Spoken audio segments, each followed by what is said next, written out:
Hi friends, ಎಲ್ರಿಗೂ ನಮಸ್ತೆ. Welcome back to Deepika lifestyle and vlogs. ಎಲ್ಲರೂ ಹೇಗಿದ್ದೀರಾ? ನಾನು ಚೆನ್ನಾಗಿದ್ದೀನಿ. ಐ ಹೋಪ್ ನೀವೆಲ್ಲರೂ ಚೆನ್ನಾಗಿದ್ದೀರಾ ಅಂತ ಅಂದ್ಕೊಂಡಿದ್ದೀನಿ.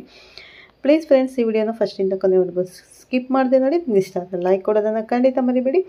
ಈ ವಿಡಿಯೋನ ಪೂರ್ತಿಯಾಗಿ ನೋಡಿ. ನಿಮ್ಗೆ ಇಷ್ಟ ಆದರೆ ಓಂ ಶನೇಶ್ವರಾಯ ನಮಃ ಅಂತ ಒಂದು ಕಮೆಂಟ್ ಕೊಡೋದನ್ನು ಮರಿಬೇಡಿ. ನಾನಿವಾಗ ತಿಳಿಸ್ಕೊಡ್ತಾ ಇದ್ದೀನಿ. ಜುಲೈ 7ರಿಂದ ಸೂರ್ಯನಂತೆ ಹೊಳೆಯಲಿದೆ ಈ 7 ರಾಶಿಯವರ ಅದೃಷ್ಟ. ಗ್ರಹಗಳ ರಾಜ ಸೂರ್ಯನು ಜುಲೈ 6ರಂದು ಪುನರ್ವಸು ನಕ್ಷತ್ರ ಪುಂಜದಲ್ಲಿ ಸಾಗುತ್ತಾರೆ.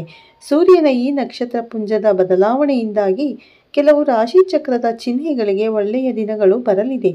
ಈ ಸಂಚಾರದ ಸಮಯದಲ್ಲಿ ಸೂರ್ಯನು ಸ್ವತಃ ಮಿಥುನ ರಾಶಿಯಲ್ಲಿಯೇ ಇರುತ್ತಾರೆ ಮತ್ತು ಗುರುವಿನೊಂದಿಗೆ ಸಂಯೋಗ ಮಾಡುತ್ತಾರೆ.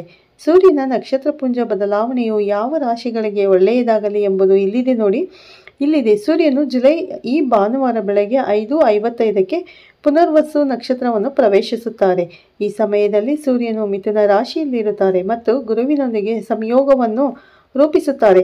ಪುನರ್ವಸು ನಕ್ಷತ್ರದ ಅಧಿಪತಿಯು ಗುರುಗ್ರಹವು ನವೀಕರಣ, ಸಮೃದ್ಧಿ ಮತ್ತು ಆಧ್ಯಾತ್ಮಿಕ ಬೆಳವಣಿಗೆಯ ಸಂಕೇತ. ಗುರುವಿನ ಬುದ್ಧಿವಂತಿಕೆ ಮತ್ತು ಸಕಾರಾತ್ಮಕತೆಯೊಂದಿಗೆ ಸೂರ್ಯನ ಶಕ್ತಿ ಮತ್ತು ನಾಯಕತ್ವದ ಗುಣಗಳು ಅನೇಕ ರಾಶಿಚಕ್ರ ಚಿಹ್ನೆಗಳಿಗೆ ವಿಶೇಷವಾಗಿ ಶುಭ ಫಲಿತಾಂಶಗಳನ್ನು ನೀಡುತ್ತವೆ. ಈ ಸಮಯವು ಹೊಸ ಆರಂಭ, ಆತ್ಮವಿಶ್ವಾಸ ಮತ್ತು ಪ್ರಗತಿಗೆ ಅವಕಾಶಗಳನ್ನು ತರುತ್ತದೆ. ಸೂರ್ಯನ ಈ ನಕ್ಷತ್ರ ಬದಲಾವಣೆಯು ಯಾವ ರಾಶಿಯವರಿಗೆ ಶುಭವಾಗಲಿದೆ ಎಂದು ತಿಳಿಯೋಣ. 1. ಮೇಷರಾಶಿ. ಸೂರ್ಯನ ನಕ್ಷತ್ರ ಬದಲಾವಣೆಯು ಮೇಷರಾಶಿಯವರ 3ನೇ ಮನೆಯಲ್ಲಿ ನಡೆಯುತ್ತದೆ. ಇದು ಸಂವಹನ, ಧೈರ್ಯ ಮತ್ತು ಸಣ್ಣ ಪ್ರವಾಸಗಳ ಮನೆಯಾಗಿದೆ. ಈ ಸಮಯವು ನಿಮಗೆ ಶಕ್ತಿ ಮತ್ತು ಉತ್ಸಾಹದಿಂದ ತುಂಬಿರುತ್ತದೆ. ಇದು ನಿಮ್ಮ ಆಲೋಚನೆಗಳನ್ನು ವಿಶ್ವಾಸದಿಂದ ವ್ಯಕ್ತಪಡಿಸಲು ನಿಮಗೆ ಅನುಭವ ಮಾಡಿಕೊಡುತ್ತದೆ.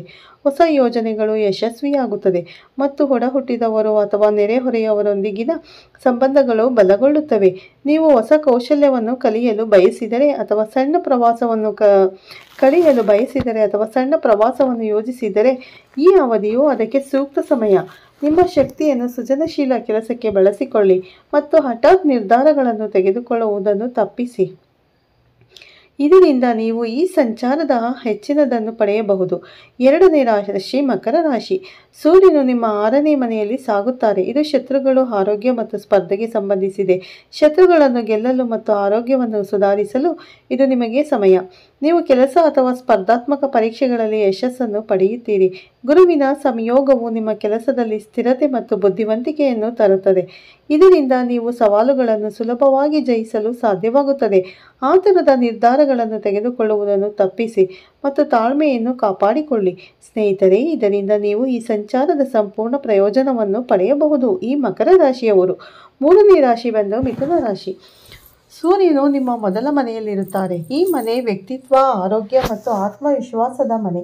ಈ ಸಮಯವು ಮಿಥುನ ರಾಶಿಯವರಿಗೆ ಸುವರ್ಣಾವಕಾಶಗಳನ್ನು ತರುತ್ತದೆ. ಇದರಲ್ಲಿ ನಿಮ್ಮ ಆತ್ಮವಿಶ್ವಾಸವು ಉತ್ತುಂಗದಲ್ಲಿರುತ್ತದೆ. ಜನರು ನಿಮ್ಮ ನಾಯಕತ್ವ ಮತ್ತು ಮೋಡಿಗೆ ಆಕರ್ಷಿತರಾಗುತ್ತಾರೆ. ಗುರುವಿನ ಸಂಯೋಗವು ನಿಮ್ಮ ನಿರ್ಧಾರಗಳಿಗೆ ಬುದ್ಧಿವಂತಿಕೆ ಮತ್ತು ದೂರದೃಷ್ಟಿಯನ್ನು ಸೇರಿಸುತ್ತದೆ. ಇದು ವೃತ್ತಿ ಮತ್ತು ವೈಯಕ್ತಿಕ ಅಭಿವೃದ್ಧಿಯಲ್ಲಿ ಪ್ರಗತಿಗೆ ಕಾರಣವಾಗುತ್ತದೆ. ಹೊಸ ಆರಂಭಗಳಿಗೆ ಇದು ಉತ್ತಮ ಸಮಯ. ಅಹಂಕಾರ ಅಥವಾ ಅತಿಯಾದ ಆತ್ಮವಿಶ್ವಾಸವನ್ನು ತಪ್ಪಿಸಿ ಮತ್ತು ಇತರರ ಅಭಿಪ್ರಾಯಗಳಿಗೆ ಪ್ರಾಮುಖ್ಯತೆ ನೀಡಿ. ಇದರಿಂದ ನೀವು ಈ ಸಂಚಾರದ ಹೆಚ್ಚಿನದನ್ನು ಪಡೆಯಬಹುದು. 4ನೇ ರಾಶಿ ಸಿಂಹ ರಾಶಿ. ಸೂರ್ಯನು ನಿಮ್ಮ 11ನೇ ಮನೆಯ ಮೇಲೆ ಪ್ರಭಾವ ಬೀರುತ್ತಾರೆ. ಈ ಮನೆಯ ಆದಾಯ, ಸಾಮಾಜಿಕ ಸಂಬಂಧ ಮತ್ತು ಆಸೆ ಈಡೇರಿಕೆಗೆ ಸಂಬಂಧಿಸಿದೆ. ಈ ಸಮಯವು ಸಾಮಾಜಿಕ ಮತ್ತು ಆರ್ಥಿಕ ದೃಷ್ಟಿಕೋನದಿಂದ ನಿಮಗೆ ಅತ್ಯಂತ ಪ್ರಯೋಜನಕಾರಿಯಾಗಲಿದೆ. ನೀವು ಸ್ನೇಹಿತರು ಮತ್ತು ಸಹೋದ್ಯೋಗಿಗಳಿಂದ ಸಹಾಯವನ್ನು ಪಡೆಯುತ್ತೀರಿ ಮತ್ತು ಹೊಸ ಆದಾಯದ ಮೂಲಗಳನ್ನು ರಚಿಸಬಹುದು. ನಿಮ್ಮ ಮಹತ್ವಾಕಾಂಕ್ಷೆಗಳು ಈಡೇರುವ ಸಾಧ್ಯತೆ ಇದೆ. ಗುರುವಿನ ಉಪಸ್ಥಿತಿಯು ನಿಮ್ಮ ಸಾಮಾಜಿಕ ಸಂಬಂಧಗಳನ್ನು ಮತ್ತಷ್ಟು ಬಲಪಡಿಸುತ್ತದೆ. ನಿಮ್ಮ ಯಶಸ್ಸನ್ನು ಇತರರೊಂದಿಗೆ ಹಂಚಿಕೊಳ್ಳಿ ಮತ್ತು ಅತಿಯಾದ ಸ್ವಾರ್ಥಿಯಾಗುವುದನ್ನು ತಪ್ಪಿಸಿ. ಇದರಿಂದ ನೀವು ಈ ಶುಭ ಸಂಚಾರದ ಸಂಪೂರ್ಣ ಲಾಭವನ್ನು ಪಡೆಯಬಹುದು. ಸ್ನೇಹಿತರೆ, 5ನೇ ರಾಶಿ ಬಂದು ತುಲಾ ರಾಶಿ. ಸೂರ್ಯನು ನಿಮ್ಮ 9ನೇ ಮನೆಯಲ್ಲಿ ಸಾಗುತ್ತಾರೆ. ಇದು ಅದೃಷ್ಟ, ಉನ್ನತ ಶಿಕ್ಷಣ ಮತ್ತು ದೀರ್ಘ ಪ್ರಯಾಣಗಳಿಗೆ ಸಂಬಂಧಿಸಿದೆ. ಈ ಸಮಯವು ನಿಮಗೆ ಅದೃಷ್ಟವನ್ನು ನೀಡುತ್ತದೆ. ಇದು ಉನ್ನತ ಶಿಕ್ಷಣ, ಸಂಶೋಧನೆ ಅಥವಾ ಆಧ್ಯಾತ್ಮಿಕ ಕೆಲಸದಲ್ಲಿ ಪ್ರಗತಿಗೆ ಕಾರಣವಾಗುತ್ತದೆ. ನೀವು ವಿದೇಶ ಪ್ರಯಾಣ ಅಥವಾ ಹೊಸ ಅವಕಾಶಗಳನ್ನು ಪಡೆಯಬಹುದು. ಗುರುವಿನ ಸಂಯೋಗವು ನಿಮ್ಮ ನಂಬಿಕೆ ಮತ್ತು ಆಶಾವಾದವನ್ನು ಹೆಚ್ಚಿಸುತ್ತದೆ. ಇದು ನಿಮಗೆ ದೊಡ್ಡ ಗುರಿಗಳನ್ನು ಸಾಧಿಸಲು ಸಹಾಯ ಮಾಡುತ್ತದೆ. ಧಾರ್ಮಿಕ ಅಥವಾ ಸೈದ್ಧಾಂತಿಕ ವಿಷಯಗಳಲ್ಲಿ ಉಗ್ರವಾದದನ್ನು ತಪ್ಪಿಸಿ. 6. ಧನುರಾಶಿ. ಧನುರಾಶಿಯವರು 7ನೇ ಮನೆಯ ಮೇಲೆ ಪ್ರಭಾವ ಬೀರುತ್ತಾರೆ. ಸೂರ್ಯನು 7ನೇ ಮನೆ ಮೇಲೆ ಪ್ರಭಾವ ಬೀರುತ್ತಾರೆ. ಈ ಮನೆ ಪಾಲುದಾರಿಕೆ ಮತ್ತು ಕೌಟುಂಬಿಕ ಜೀವನಕ್ಕೆ ಸಂಬಂಧಿಸಿದೆ. ಈ ಸಮಯವು ನಿಮ್ಮ ಸಂಬಂಧಗಳನ್ನು ಸುಧಾರಿಸಲು ಮತ್ತು ಹೊಸ ಸಂಬಂಧಗಳನ್ನು ಪ್ರಾರಂಭಿಸಲು ಅನುಕೂಲಕರವಾಗಿರುತ್ತದೆ. ಮತ್ತೆ ವ್ಯಾಪಾರ ಪಾಲುದಾರಿಕೆಗಳು ಲಾಭದಾಯಕವಾಗಿರುತ್ತದೆ ಮತ್ತು ಕೌಟುಂಬಿಕ ಜೀವನವು ಉನ್ನತವಾಗಿರುತ್ತದೆ. ಗುರುವಿನ ಸಂಯೋಗವು ನಿಮ್ಮ ಸಂಬಂಧಗಳಲ್ಲಿ ಸ್ಥಿರತೆ ಮತ್ತು ಬುದ್ಧಿವಂತಿಕೆಯನ್ನು ತರುತ್ತದೆ. ಪಾಲುದಾರರೊಂದಿಗೆ ವಾದಗಳನ್ನು ತಪ್ಪಿಸಿ ಮತ್ತು ಸಹಕಾರಿ ಮನೋಭಾವವನ್ನು ಅಳವಡಿಸಿಕೊಳ್ಳಿ. ಇದರಿಂದ ನೀವು ಈ ಶುಭ ಸಮಯದ ಸಂಪೂರ್ಣ ಲಾಭವನ್ನು ಪಡೆಯಬಹುದು. 7ನೇ ರಾಶಿ ಬಂದು ಕನ್ಯಾ ರಾಶಿ. ನಿಮ್ಮ 10ನೇ ಮನೆಯ ಮೇಲೆ ಸೂರ್ಯನು ಪ್ರಭಾವ ಬೀರುತ್ತಾರೆ. ಈ ಮನೆ ವೃತ್ತಿ ಮತ್ತು ಸಾಮಾಜಿಕ ಪ್ರತಿಷ್ಠೆಗೆ ಸಂಬಂಧಿಸಿದೆ. ಇದು ನಿಮಗೆ ವೃತ್ತಿ ಪ್ರಗತಿ ಮತ್ತು ಗೌರವವನ್ನು ಗಳಿಸುವ ಸಮಯ. ನೀವು ಉದ್ಯೋಗದಲ್ಲಿ ಬಡ್ತಿ, ಹೊಸ ಜವಾಬ್ದಾರಿಗಳನ್ನು ಅಥವಾ ವ್ಯವಹಾರದಲ್ಲಿ ಯಶಸ್ಸನ್ನು ಪಡೆಯಬಹುದು. ಗುರುವಿನ ಸಂಯೋಗವು ನಿಮ್ಮ ನಿರ್ಧಾರಗಳನ್ನು ಪರಿಣಾಮಕಾರಿಯಾಗಿ ಮತ್ತು ದೂರದೃಷ್ಟಿಯಿಂದ ಕೂಡಿಸುತ್ತದೆ. ಇದು ನಿಮ್ಮ ಕಠಿಣ ಪರಿಶ್ರಮಕ್ಕೆ ಮೆಚ್ಚುಗೆಯನ್ನು ನೀಡುತ್ತದೆ. ಕೆಲಸದ ಸ್ಥಳದಲ್ಲಿ ಇತರರೊಂದಿಗೆ ಸಮನ್ವಯವನ್ನು ಕಾಪಾಡಿಕೊಳ್ಳಿ ಮತ್ತು ಅಹಂಕಾರವನ್ನು ತಪ್ಪಿಸಿ. ಇದರಿಂದ ನೀವು ಸಂಚಾರದ ಶುಭ ಪರಿಣಾಮಗಳನ್ನು ಸಂಪೂರ್ಣವಾಗಿ ಪಡೆಯಬಹುದು.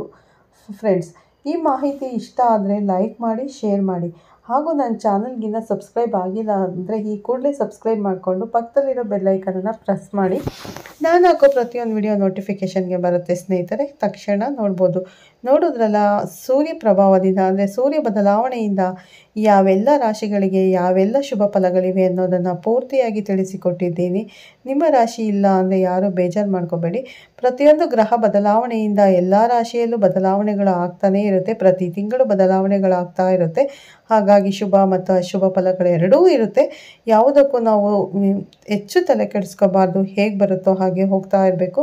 ಸ್ವಲ್ಪ ಚಿಕ್ಕ ಪುಟ್ಟ ಪರಿಹಾರಗಳನ್ನು ಕೂಡ ನಾವು ಮಾಡ್ಕೋತಾ ಬಂದರೆ ನಮ್ಮ ಜೀವನದಲ್ಲಿ ಒಳ್ಳೆಯದನ್ನೋದನ್ನು ನಾವು ನೋಡ್ಬೋದು ಸ್ನೇಹಿತರೆ. ಹಾಗಾಗಿ ಚಿಕ್ಕ ಪುಟ್ಟ ಪರಿಹಾರಗಳನ್ನು ಕೂಡ ನಾನು ತಿಳಿಸ್ಕೊಡ್ತೀನಿ ಒಂದೊಂದು ವಿಷಯದ ಬಗ್ಗೆ. ನೀವು ಆ ಪರಿಹಾರಗಳನ್ನು ಮಾಡಿಕೊಂಡ್ರೆ ಸಾಕು. ಎಲ್ಲ ರಾಶಿಗೂ ಒಳ್ಳೆಯದಾಗಲಿ ಅಂತ ಬೇಡ್ಕೊತಾ ಈ ವಿಡಿಯೋನ ಇಲ್ಲೇ ಏನು ಮಾಡ್ತಾ ಇದ್ದೀನಿ. ಮತ್ತೆ ಸಿಗ್ತೀನಿ ಉತ್ತಮ ರಾಶಿ ಭವಿಷ್ಯದೊಂದಿಗೆ ಅಂತ ಹೇಳಿ. ಮತ್ತೆ ಸಿಗೋಣ ಉತ್ತಮ ಭವಿಷ್ಯದೊಂದಿಗೆ ಅಥವಾ ಉತ್ತಮ ರಾಶಿ ಉತ್ತಮ ಮಾಹಿತಿಯೊಂದಿಗೆ. ಓಕೆ ಫ್ರೆಂಡ್ಸ್, ಮತ್ತೆ ಸಿಗೋಣ. Take care. Bye all friends.